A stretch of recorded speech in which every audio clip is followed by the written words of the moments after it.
अगर आप भी चाहते हैं बिहार भक्ति यूट्यूब चैनल की ऑडियो वीडियो डायरेक्ट आप तक पहुँचे तो लाल बटन दबाकर चैनल को सब्सक्राइब करें, साथ में बेल आइकन को दबाना ना भूलें।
भाभी के दर्जा दे के तू पश्चिमरा सहसा में रही हो। जब दुश्मन के प्रणाम मन के शांत मन लगा पश्चिमरा सहसा से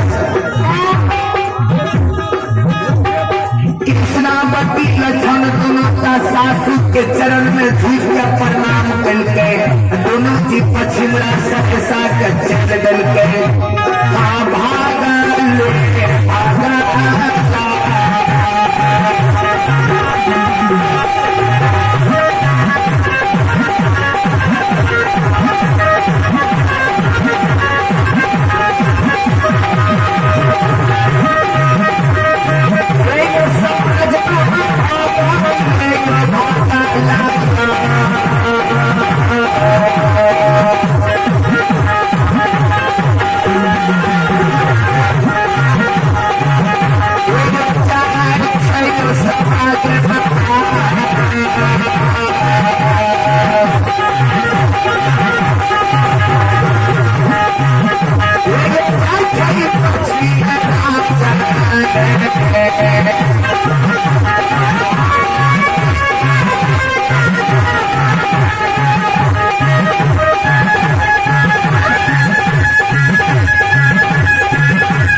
श्रोता बंधु लक्षण और कृष्णावती जे भागल भागल चल दल के पश्चिम राज सरसा के जहिनी नदी तिलजुगा के पास गेले लक्षण बाबा तो नदी तिलजुगा के नजदीक में कारू कहने रहे लक्षण बाबा के वो लक्षण अपना भूखल रही हो माँ को भूखल नहीं रहे दी हो लक्षण के याद आ गए गोप के कृष्णावती के कल के भाभी अहा घूर के चल जा माँ के सेवा में लाग जाम हम चल जाए डोमरा ननिहार जा भैया के क्रोध रहते ता ननिहाल में रहबे जा भैया के क्रोध भुता जेते त मंगा लेब ननिहाल से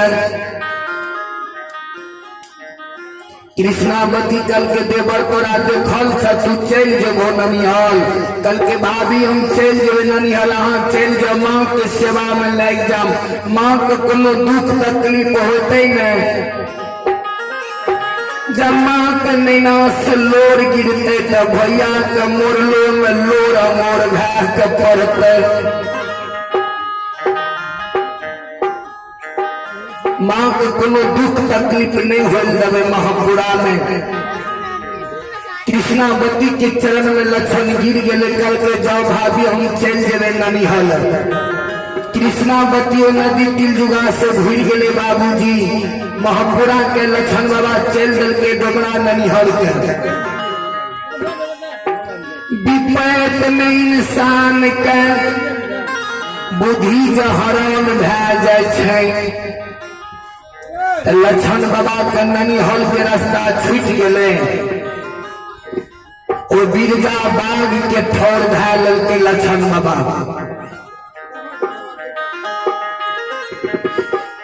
जय वन में जिंदा मनुष्य के भोजन करे रहे बिरजा बाघ कोई वन के रास्ता लक्षण बाबा के विपैत में धरा गेले ननिहाल के रास्ता छूट गेले श्रोता बंधु जात जात जहनी बिरजा बाघ के ठौर पकड़ लेलकै लक्षण बाबा वो अरमारा जंगल के रास्ता पकड़ लेके ननिहाल के रास्ता छोड़ देलके वो अरमारा जंगल में बाबूजी जिंदा मनुष्य के भोजन बिरजा बाघ करे रहे एकला में मनुष्य के पकड़ ले बिरजा बाघ के पछाड़ के भोजन कर ले वो अरमारा जंगल में विपैत के बेर में लक्षण बाबा के डोमरा ननिहाल के रास्ता छूट गेले वो अरमारा जंगल के रास्ता पकड़ लेलके जहिनी जात जात अरमारा जंगल के लक्षण बाबा गेले बिरजा बाघ के नजर पड़ गेले लक्षण बाबा पर लक्षण बाबा के दिल में डर भए गेले लक्षण बाबा मौन में सोचेंगे कहीं लम्बा विपत्ति में विपत्ति पर हो दया निधि विपत्ति में विपत्ति परे सीता हरण मरण दशरथ के कर्म गति तारे सुनाही करे हो दया निधि कर्म गति तारे सुनाही करे लक्षण बाबा के जहनी बिरजा बाघ पर नजर पड़ने लक्षण बाबा मौन में सोचा बिरजा बाघ हमारा नहीं बच्चे रहते जंगल में बिरजा बाघ जो छुटले लक्षण बाबा पर लक्षण बाबा का कारू बाबा कहने रहे जे लक्षण तोरा कोनो विपैत पड़ जेता न तो 3 बेर आवाज तू भैया संत के नाम से बोली तोरा ला हम प्रगट भए जेबो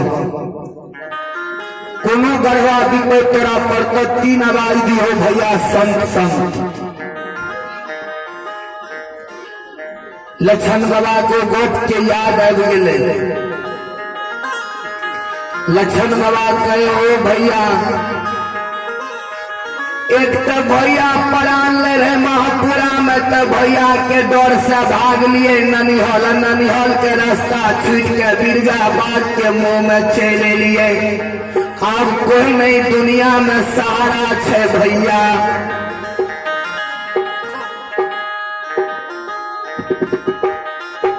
इन्हें बाबूजी कारू बाबा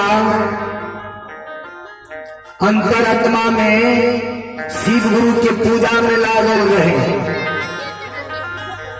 जे शिव गुरु के पूजा में कारू बाबा लागल रहे, तेने कारू बाबा के नजर में दिखाई दी है और महाराज जंगल में लक्षण के बिरजाबाद पछारे छे। तो कारू बाबा बम भोला दानी से कहिए, हो बम भोला दानी दादाजी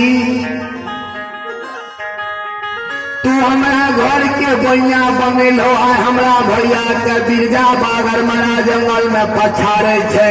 जब भैया के प्राण चल जाता त नहीं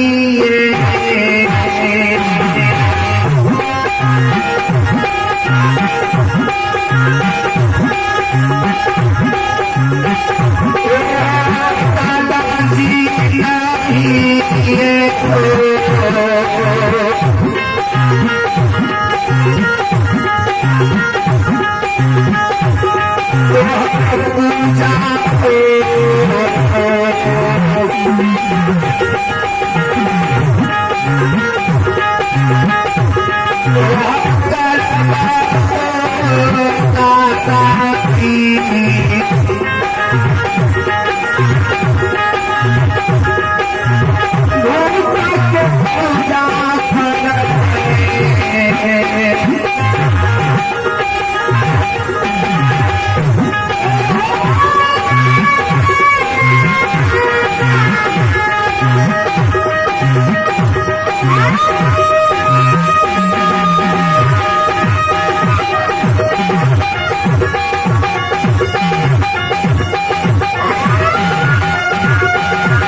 निकलते नहीं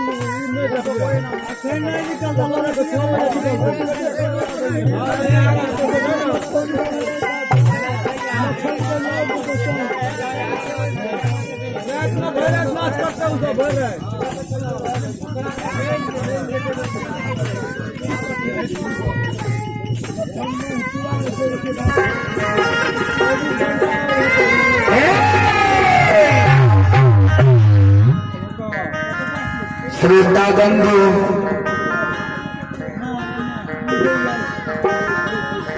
लक्षण बाबा इन्हें भैया के कहे हो भैया एक तो भैया के नजर से बच के भाग लिए ननिहल। ननिहल के रास्ता छूट के बिरजाबाद के रास्ता के ठौर पकड़ लिए। अब कोई संसार में हमार सहारा नहीं होते। कारू बाबा कल के बम भोला दानी के दादाजी भैया लक्षण के कहने रहिए जे तोरा कोनो गौर विपद पड़तो न तो तीन आवाज हमरा दी है तू तोरा हमारा में सहायता है। वो काल के मुंह में जा भी तू तीन बेर आवाज दी है संत भैया तोरा काल के मुंह से हम बचा लेबो। आय हमर वचन तो झूठा भा जेते संसार में। बम भोला दानी कल के कारू तू जान लक्षण से बचाव ने एने लक्षण बाबा आवाज दे छे भैया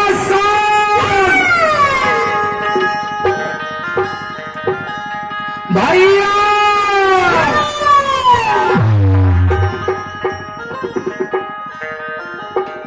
बाबा कल के हो दादाजी आप हमरा भैया के बचल देते बिरजा बाग जा जेबे ता मुंह में भोजन क्या लेते दुश्मन कल के जान तोरा वरदान दे तू भाग के बचबा ने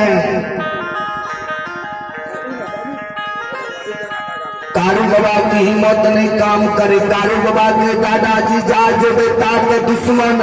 सैला बाग हमरा भैया के मुंह में भोजन क्या लेते न श्रोता बंधु चले पुरस्कार और आप ही प्रभु के दरबार में बलदेव बाबू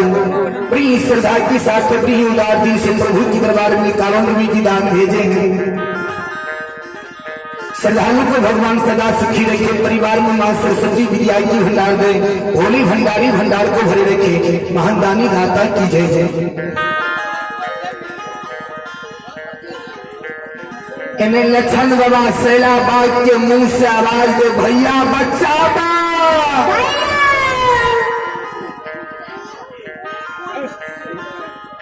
इन्हें बम भोला दानी से अर्जी करे कारू बाबा दादाजी आप हमर भैया नहीं बचते लक्षण हमर बच्चन झूठ भा जेते न बम भोला दानी कल के जान तू कारू उड़ के बचवन तू लक्षण के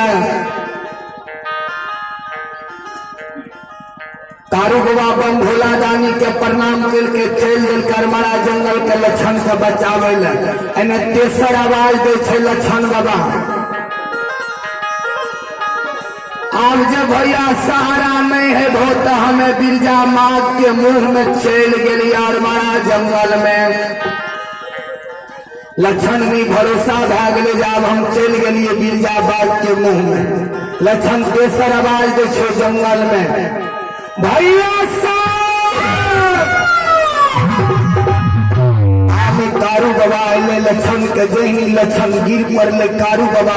गोदी के लोग के लक्षण बाबा के लक्षण बाबा बेहोश भा गए लक्षण बाबा मन में सोचल के बिरजा बाग हमरा पकड़ ले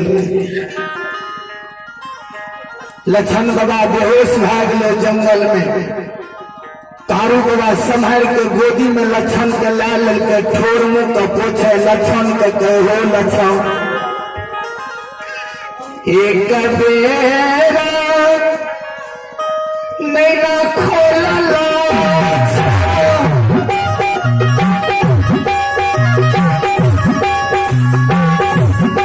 मुख से जा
गैया हो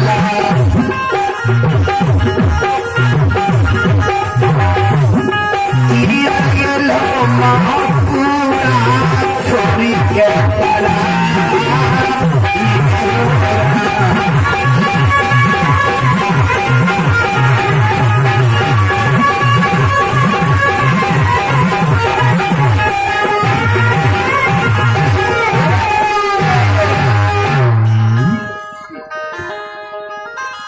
कारू बाबा गोदी के लोग लेके लक्षण के मुंह ठोड़ के पोछे लक्षण के कहे हो लक्षण एक बार नैना खोलन मुख से जवाब करन हम तोर संत भाई छिय तोरा समना में छिय न लक्षण बाबा के डर से दियारा कांपे लक्षण बाबा मन में सोचे जे बिरजा बाघ हमरा पकड़ लेलके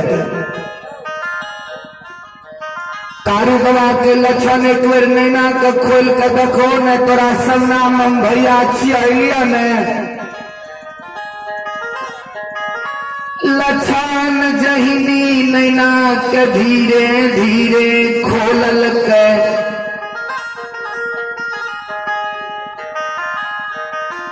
लक्षण जहिनी नैना के खोल के देखे छे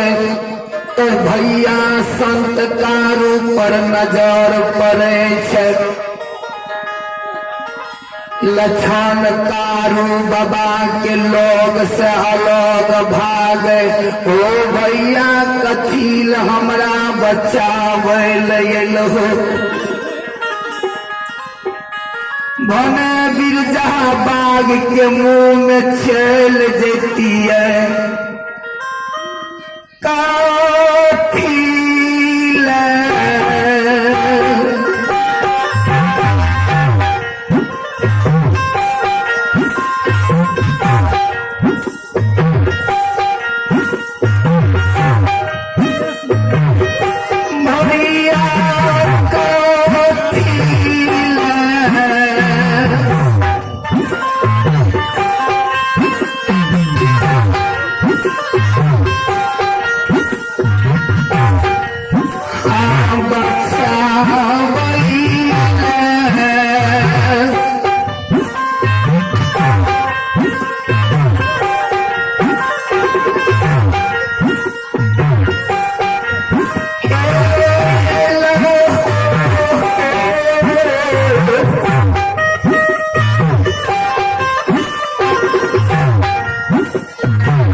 अगर आप भी चाहते हैं बिहार भक्ति यूट्यूब चैनल की ऑडियो वीडियो डायरेक्ट आप तक पहुँचे तो लाल बटन दबाकर चैनल को सब्सक्राइब करें, साथ में बेल आइकन को दबाना ना भूलें।